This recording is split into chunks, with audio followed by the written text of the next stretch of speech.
तो यूएई के अमीर शौक में हैं। दुबई के, उनको लग रहा था इजराइल की गोद में इतने सालों से बैठ के झिंगा लालाहू कर रहे हैं, तो मजा तो इजराइल को जब हम दे रहे हैं तो इजराइल हमारे साथ ऐसा नहीं करेगा, लेकिन वो तो घुस घुस के मार रहा है।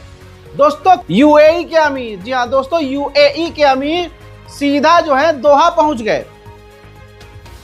अब 2 अरब देश साथ में हैं और भी अरब देशों को चिंता अब यह हो गई है कि अगर इजराइल ऐसे ही घुस घुस के मारता रहा तो हमारी सिक्योरिटी तो गई हमारे ही पिछवाड़े में।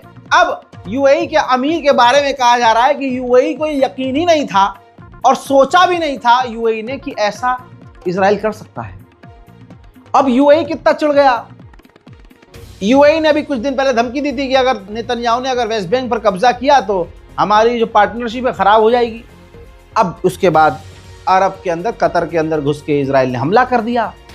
अब यूएई के अमीर ने बड़ा काम किया।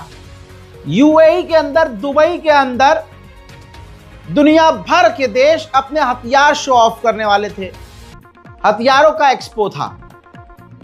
यूएई ने बैन कर दिया इजराइल को कि हाँ जी, इजराइल हमारे मुल्क में हथियार की नुमाइश नहीं कर सकता।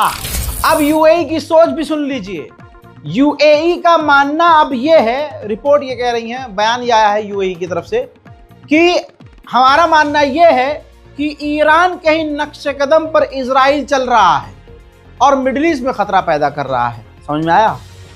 यानी ये चमनचू, ये इजराइल और ईरान को एक ही तराजू में तोल रहा है।